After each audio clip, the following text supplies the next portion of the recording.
Assalamualaikum warahmatullahi wabarakatuh. Halo semua, selamat siang Bapak atau Ibu dosen dan rekan-rekan mahasiswa Teknik Informatika.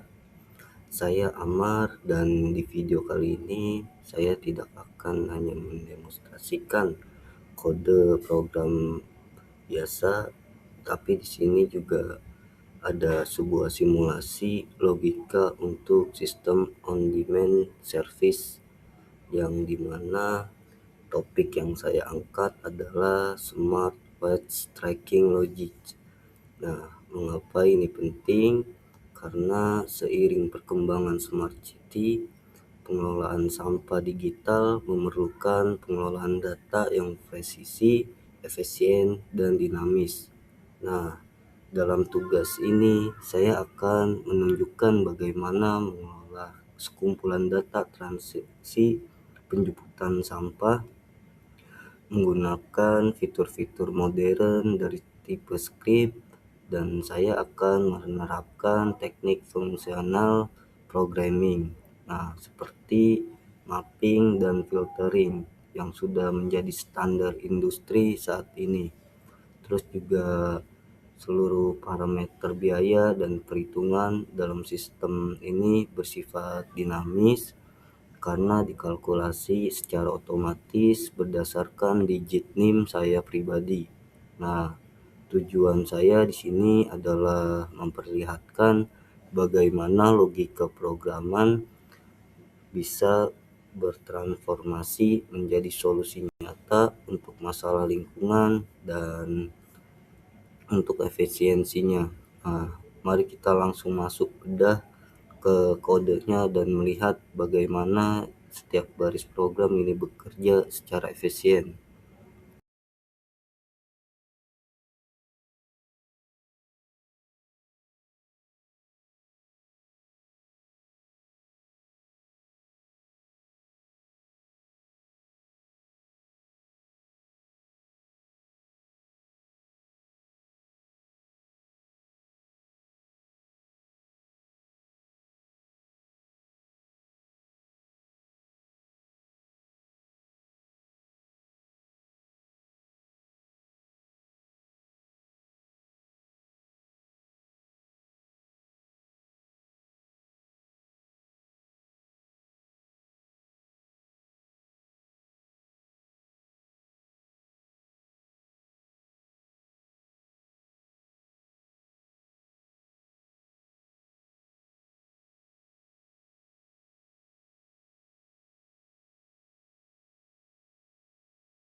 Nah, oke, sebelum kita masuk ke tiap baris kodenya, saya ingin memberikan gambaran singkatnya tentang alur kerja program ini. Jadi, saya membagi prosesnya menjadi 3 bagian utama. Nah, yang pertama adalah pendefinisian struktur data. Terus yang kedua ada pengelolaan logika dinamis. Nah, dan yang terakhir adalah transformasi outputnya. Jadi dengan pembagian ini, kode yang saya buat jadi lebih terorganisir juga. Habis itu juga mudah untuk dikembangkan lagi. Nah, sekarang kita lihat di bagian implementasinya di VS Code, di kode-kode yang sudah saya buat. Oke, pertama kita lihat di bagian atas, saya mendefinisikan sebuah interface bernama sampah. Di era modern ini mungkin kita tidak lagi mengolah data secara berantakan. Nah, dengan interface kita memastikan setiap data transaksi itu memiliki struktur yang jelas, kayak ada ID, jenis sampah, dan beratnya juga. Nah, ini adalah fondasi pertama juga untuk aplikasi sampahnya, eh, yang jarang minim bug. Dan ini juga yang kedua, ada logika dinamis berbasis tim saya pribadi. Nah, di sini yang menarik adalah variabel biaya per kilonya dan bonusnya juga.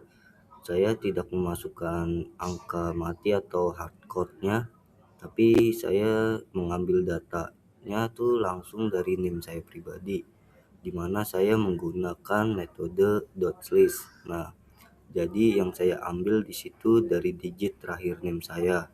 Saya gunakan untuk penentu biaya per kilogramnya. Nah, digit ketiga dari belakang menjadi penentu juga. Habis itu sama bonus platformnya juga. Nah, artinya sistem ini bersifat adaptif. Nah, logikanya sama, tapi hasilnya akan menyesuaikan secara otomatis dengan identitas penggunanya melalui NIM pribadi saya. Dan adapun yang ketiga, proses pemrosesan data modern menggunakan dot filter dan dot map. Nah, masuk ke bagian otak ini dari program ini, di sini dimana saya menggunakan perulangan for atau menggunakan high order function. Nah, yang pertama ada metode dot filter yang saya sebutkan sebelumnya tadi. Saya gunakan untuk menyaring transaksi secara cerdas hanya dengan berat di atas 2 kilo yang akan diproses ke tahap pembayaran. Nah, ini simulasi untuk efisien operasional di lapangan langsung. Jadi tahap pembayarannya tuh disimulasiin dulu untuk efisiensinya yang ada di lapangan nanti. Sekarang kita masuk ke metode dot map-nya. Nah, di sini keajaiban bakal terjadi. Nah, saya melakukan transformasi data program, jadi menghitung total pendapatan drivernya dengan rumus matematika, yaitu berat dikali biaya plus bonus juga.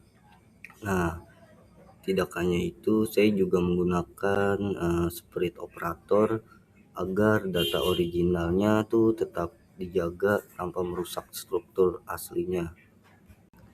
Nah, juga di sini ada formattingnya juga.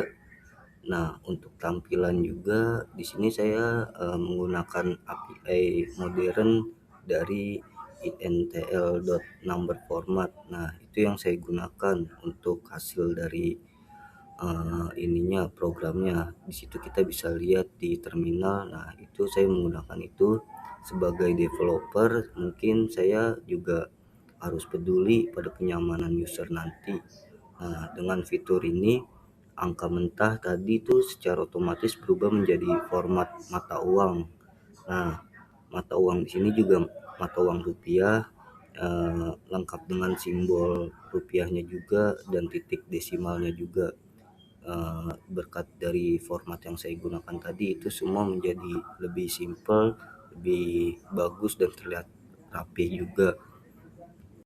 Karena saya sudah menjalankan programnya, di situ teman-teman bisa lihat ya pada tabel yang muncul di terminal. Nah, di situ data yang tampil hanyalah transaksi yang beratnya tuh memenuhi syarat di atas 2 kg. Nah, terus juga kolom estimasi pendapatannya sudah terkalkulasi secara otomatis sesuai parameter NIM yang tadi, maksudnya dengan NIM saya pribadi. Nah, jadi juga hasilnya kelihatan rapi, terus juga dalam bentuk tabel juga. Nah, di situ jadi orang juga maksudnya kita juga bisa melihat dan gampang membaca data transaksi secara real time. Nah, jadi ada kemudahan juga dan juga gampang dipahami ketika kode yang saya jalankan tuh hasilnya seperti itu.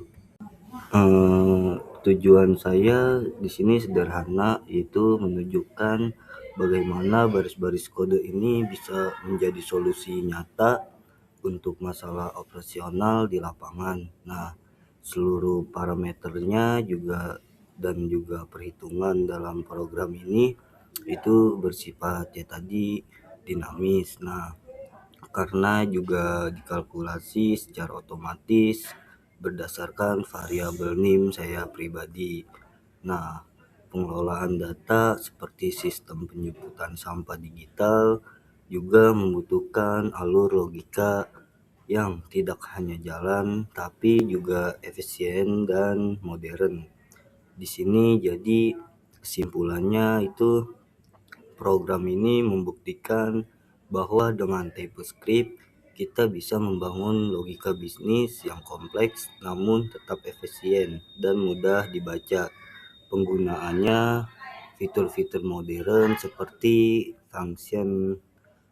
functional programming dan dynamic logic adalah kunci untuk kita sebagai mahasiswa informatika agar siap menghadapi dunia kerja profesional. Dan juga semoga penjelasan dari saya ini bisa memberikan insight baru bagi rekan-rekan semua. Dan terima kasih banyak atas waktunya. Saya Amar, sampai jumpa di proyek selanjutnya.